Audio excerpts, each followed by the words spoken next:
What's up, guys? Welcome to March 3rd as we dive into Numbers chapter 14. Then the whole community began weeping out loud, and they cried all night. Their voices rose in a great choirs of protest against Moses and Aaron. If only we had died in Egypt, or even here in the wilderness, they complained. Why is the Lord taking us to this country only to have us die in battle? Our wives and our little ones will be carried off as plunder. Wouldn't it be better for us to return to Egypt? Then they plotted among us. Let's choose a new leader and go back to Egypt. Then Moses and Aaron fell face down on the ground before the whole community of Israel. Two of the men who had explored the land, Joshua son of Nun and Caleb son of Jephunneh, tore their clothing.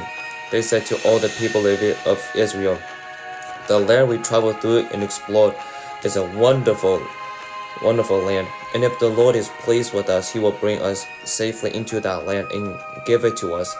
It is a rich land flowing with milk and honey. Do not rebel against the Lord, and don't be afraid of the people of the land. They are the only helpless prey to us.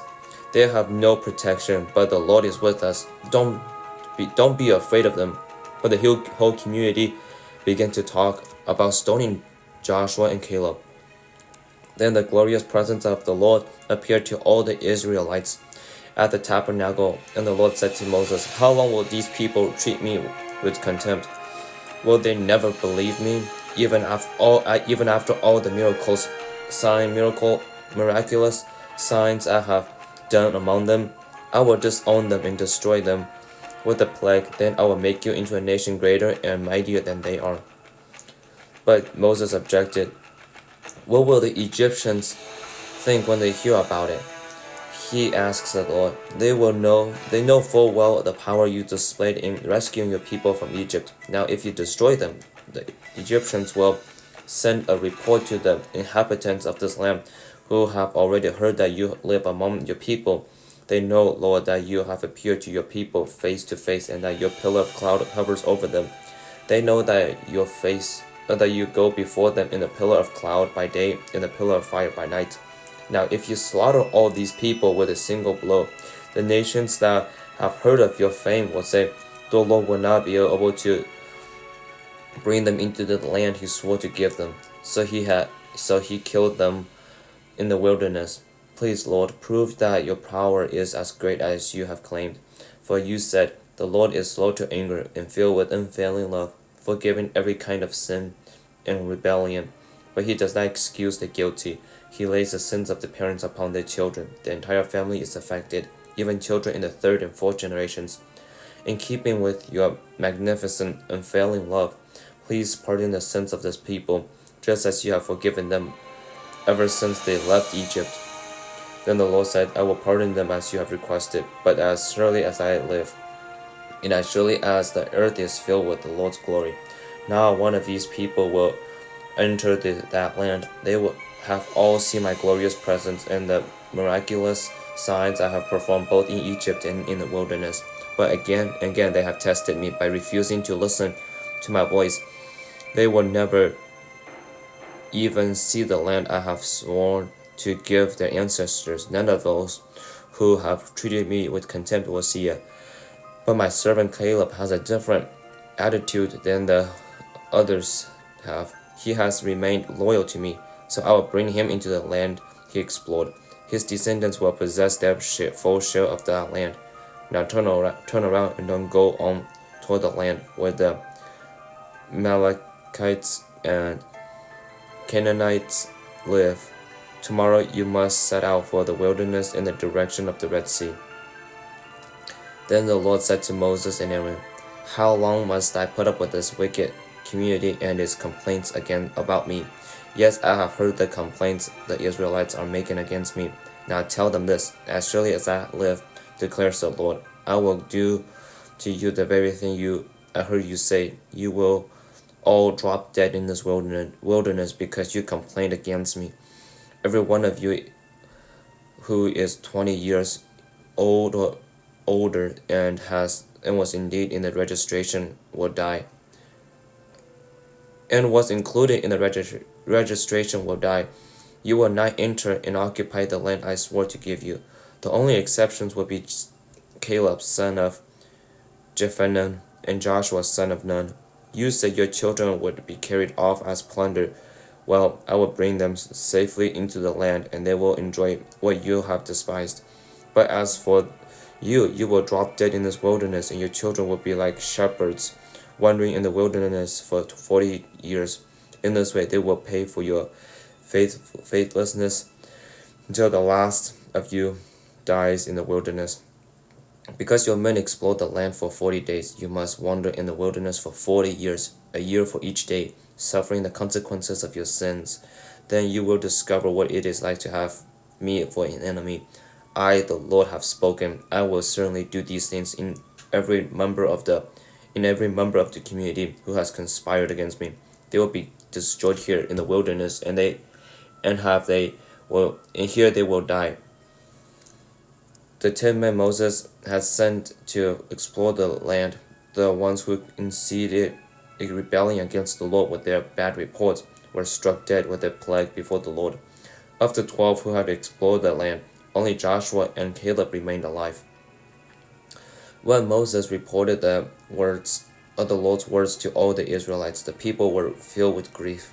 Then they got up early the next morning and went to the top of the range of the hills. Let's go, they said. We realize that we have sinned, but now we are ready to enter the land the Lord had promised us. But Moses said, why are you now just obeying the Lord's orders to return to the wilderness? It won't work. Do not go up into the land now. You will only be crushed by your enemies because the Lord is not with you. When you face them, Amalekites and Canaanites in battle, you will be slaughtered. The Lord will abandon you because you have abandoned the Lord. But the people defiantly pushed ahead toward the hill country, even though neither Moses nor the ark of the Lord's covenant left the camp. Then the Abimelech and the Canaanites who lived in those hills came down and attacked them, chasing them back as far as Hormah. Chapter 15. Then the Lord told Moses, give the following instructions to the people of Israel.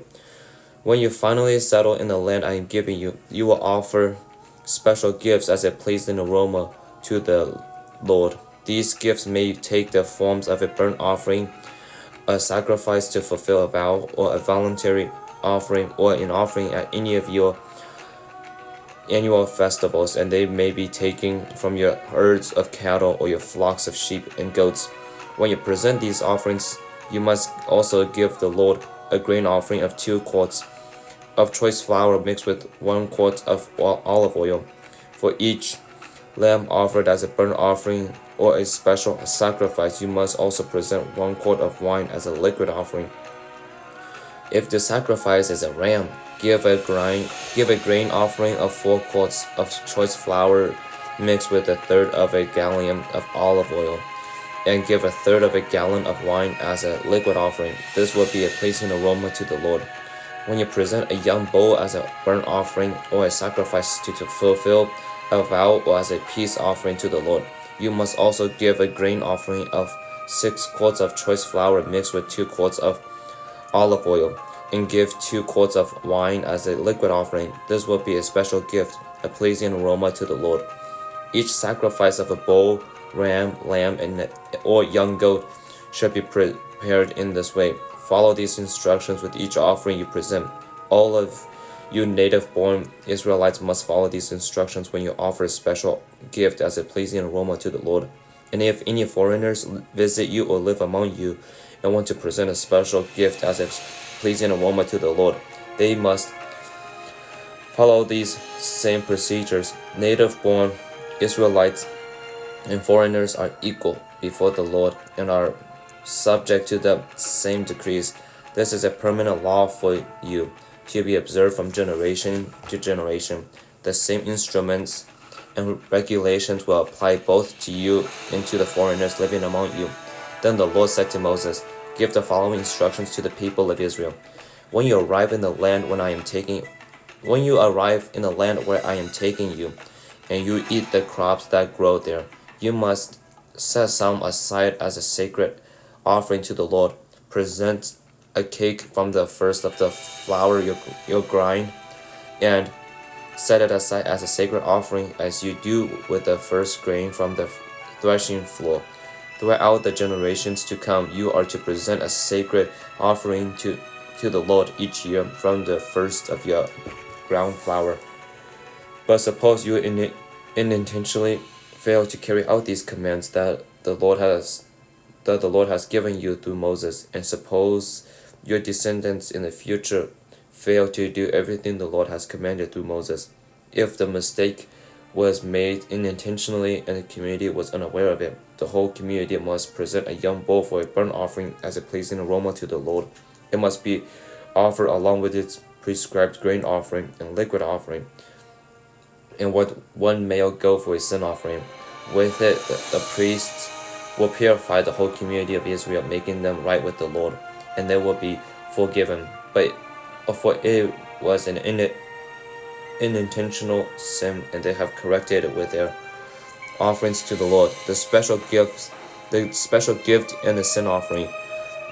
The whole community of Israel will be forgiven, including the foreigners living among you, for all the people were involved in the sin. If one individual commits an intentional sin, the guilty person must bring a 1-year-old female goat for a sin offering. The priest will sacrifice it to purify the guilty person before the Lord, and that person will be forgiven. These same instructions apply both to native-born Israelites and to the foreigners living among you. But those who brazenly violate the Lord's will, whether native-born Israelites or foreigners, have blasphemed the Lord, and they must be cut off from the community. Since they have treated the Lord's word with contempt and deliberately disobeyed his command, they must be completely cut off and suffer the punishment for their guilt. One day, while the people of Israel were in the wilderness, they discovered a man gathering wood on the Sabbath day. The people who found him doing this took him before Moses, Aaron, and the rest of the community. They held him in custody because they do not know what to do with him. Then the Lord said to Moses, "The man must be put to death. The whole community must stone him outside the camp." So the whole community took the man outside the camp and stoned him to death, just as the Lord had commanded Moses. Then the Lord said to Moses, "Give the following instructions to the people of Israel. Throughout the generations to come, you must take tassels for the hems of your clothing and attach them with a blue cord. When you see the tassels, you will remember and obey all the commandments of the Lord instead of following your own desires and defiling yourself as you are prone to do. The tassels will help you remember that you must obey all my commands and be holy to your God. I am the Lord your God who brought you out of the land of Egypt, that I might be your God. I am the Lord your God." And so that's the end for today.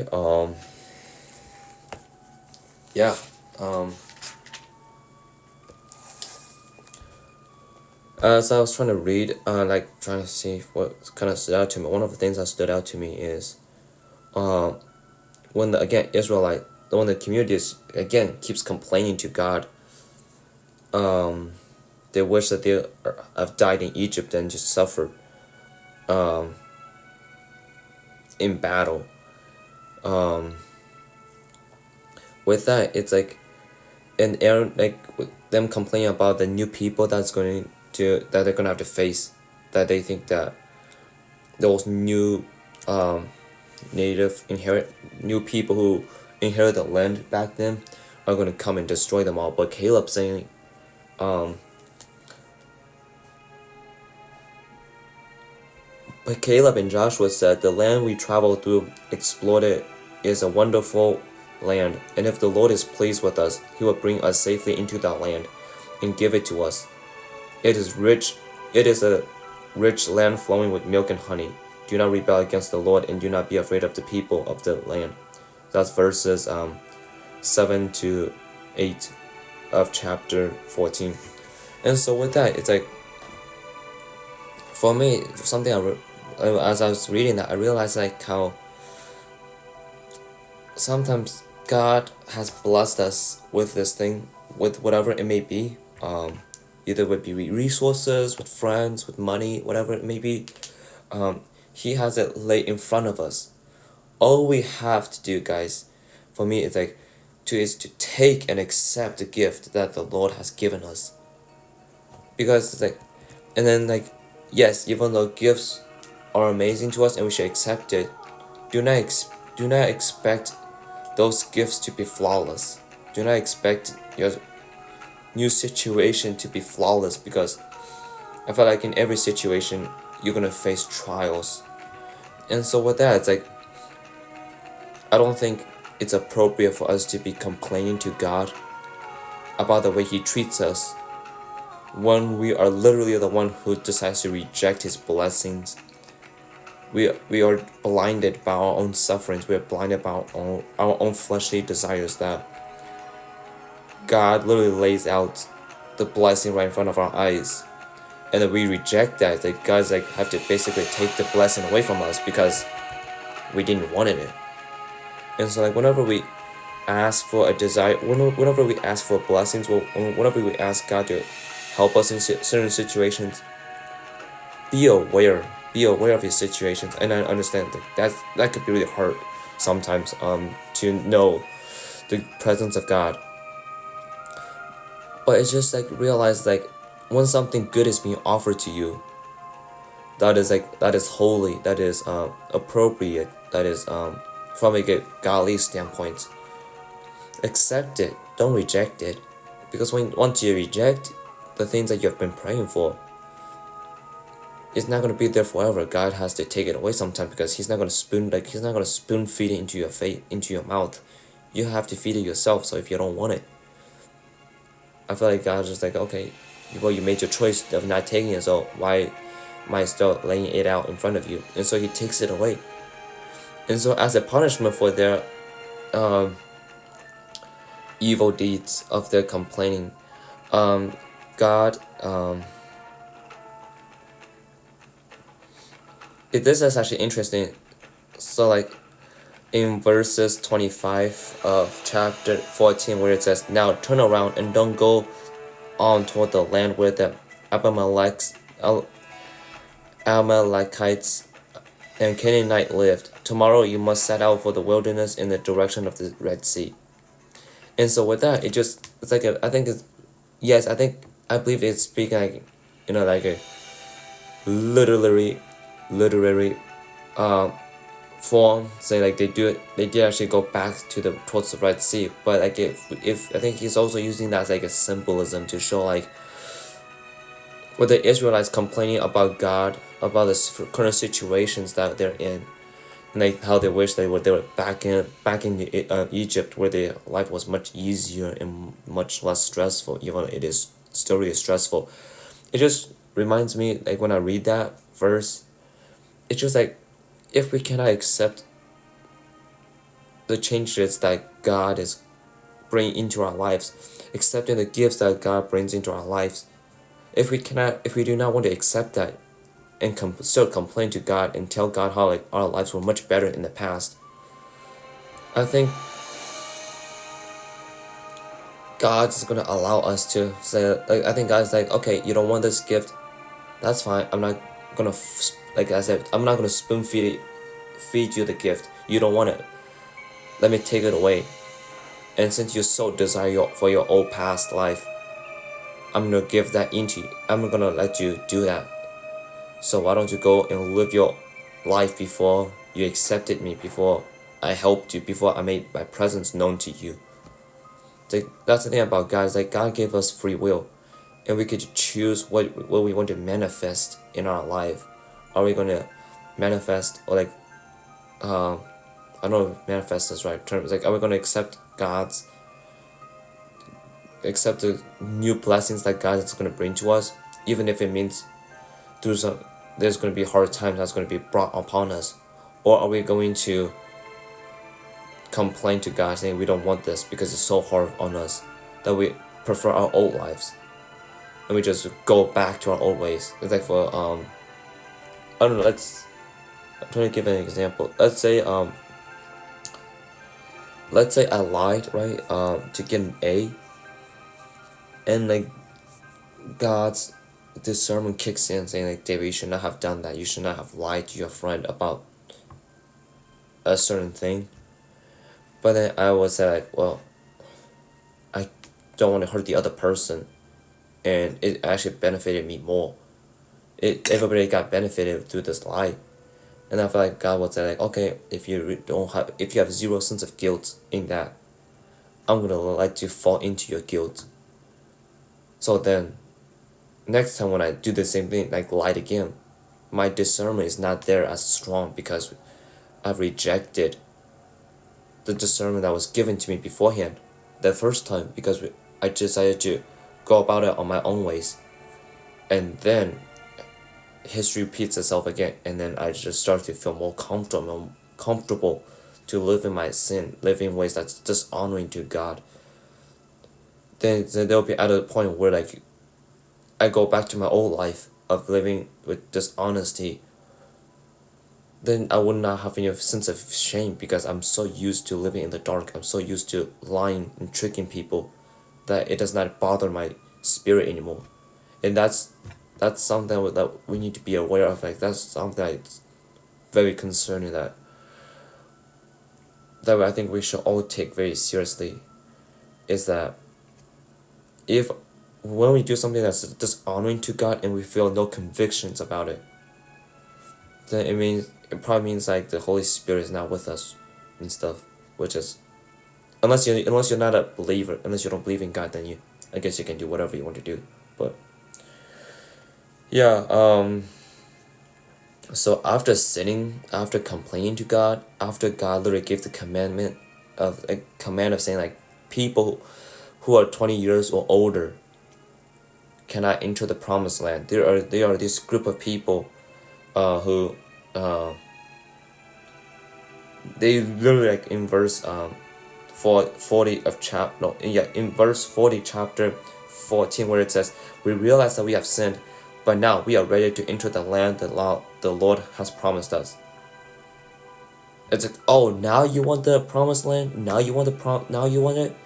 It's like, well, you rejected it, so why would God give it back to you?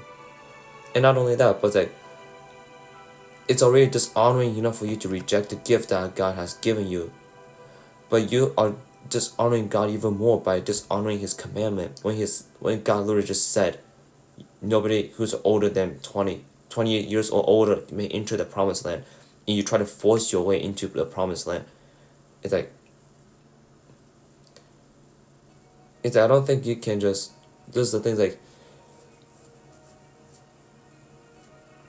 you cannot get what you want without the blessings of God, right?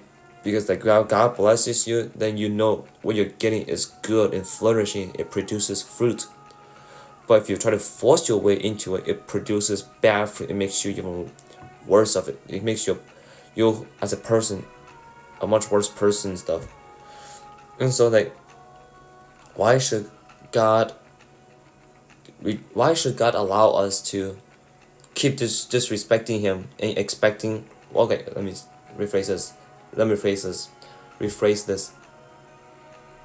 Why do we think God is going to be okay with us keep disrespecting Him, keep dishonoring Him, and expecting God to still bless us? That doesn't make any sense. It's like somebody like slapping you across the face 70 times, and you still like, and then that person says, "Oh, you want to be friends?" It's like, why would I want to be friends with somebody who literally slapped me 70 times when I literally asked them to stop? Right? So there's like that sense of trust is being pulled away, and these people's trust within God has been pulled away, yet they still pretend that they're all good with God. It's like, if you have issues with God, go deal with it. Stop pretending that everything's okay between you and God when it's not. Go deal with it before you try to force something that's gonna cause more suffering and more pain to you than actually being fruitful, coming in as a blessing to you. and stuff. So yeah, and then obviously when you do that, like verses 44 and 45, it talks about like those people got killed because of them trying to keep breaking God's law, where like I feel like God is like enough is enough, and He literally allowed them to get killed and stuff.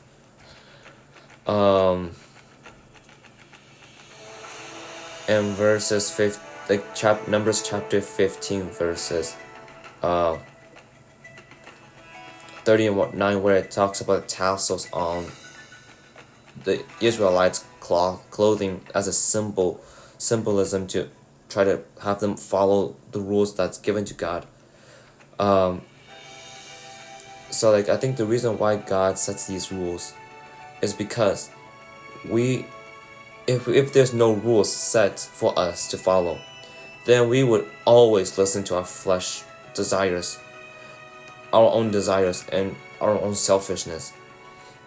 And so without God, this world being chaos, our lives would be in chaos, because all we could think about is ourselves.